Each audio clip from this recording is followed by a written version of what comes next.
പിതാവേ, അങ്ങയുടെ വിശ്വസ്തരുടെ ഹൃദയങ്ങളെ അവിടുത്തെ ആത്മാവിൻ്റെ വെളിച്ചത്താൽ നയിക്കുമല്ലോ. അങ്ങേ ആത്മാവിനെ ഞങ്ങൾക്കും തരണമേ. അങ്ങേ ദിവ്യ പ്രചോദനത്താൽ സത്യത്തെ തിരിച്ചറിയുവാനും നല്ലത് രുചിച്ചറിയുവാനും എപ്പോഴും അങ്ങേ സാന്ത്വനത്തിൻ്റെ പരിമളം അനുഭവിക്കുവാനും ഞങ്ങൾക്കിടയാകട്ടെ. ഞങ്ങളുടെ കർത്താവായ ഈശോ മിശിഹാ വഴി ഈ പ്രാർത്ഥന ഞങ്ങൾ അങ്ങേക്ക് സമർപ്പിക്കുന്നു. ഏറ്റുചൊല്ലി പ്രാർത്ഥിക്കാം. സൃഷ്ടാവും പിതാവും സംരക്ഷകനുമായ ദൈവമേ, ഞങ്ങൾ അങ്ങേ സ്തുതിക്കുന്നു. അവിടുത്തെ സ്നേഹം ഞങ്ങൾക്ക് വെളിപ്പെടുത്തുവാനായി മനുഷ്യാവതാരം ചെയ്ത ഈശോയെ അങ്ങേ ഞങ്ങൾ ആരാധിക്കുന്നു.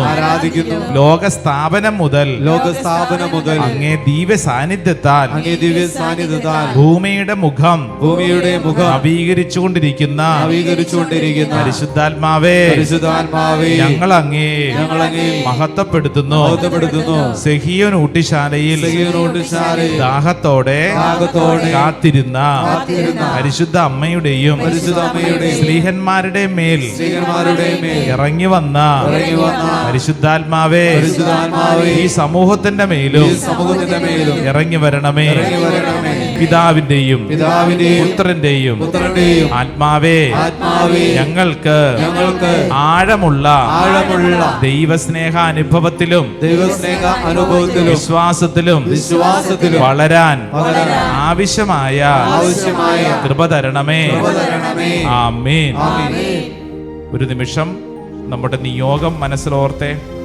ഒരുപക്ഷെ ഇന്ന് ആദ്യമായിട്ട് പങ്കെടുക്കുന്നവരുണ്ടാവും. അവരും പ്രത്യേകമായിട്ട് നിയോഗം സമർപ്പിക്കുക. നമ്മൾ ആരും ഇത് വെറുതെ അല്ല പങ്കെടുക്കുന്നത്, മറിച്ച് നമ്മുടെ നിയോഗങ്ങൾ സമർപ്പിച്ചുകൊണ്ടാണ് പ്രാർത്ഥിക്കുന്നത്. കർത്താവിൻ്റെ ആത്മാവ് ഈ നിയോഗത്തിൽ അത്ഭുതകരമായിട്ട് ഇടപെടട്ടെ.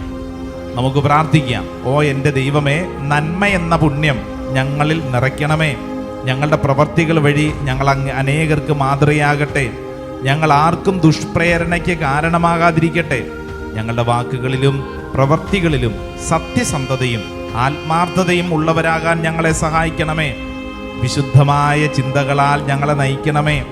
ഞങ്ങളായിരിക്കുന്ന അവസ്ഥയിൽ നിന്ന് ആയിരിക്കേണ്ട അവസ്ഥയെക്കുറിച്ചുള്ള തിരിച്ചറിവ് ഞങ്ങളിൽ എപ്പോഴും നൽകണമെന്ന് ഞങ്ങളുടെ കർത്താവായ ഈശോ മിശിഹാ വഴി അങ്ങയോട് ഞങ്ങൾ പ്രാർത്ഥിക്കുന്നു.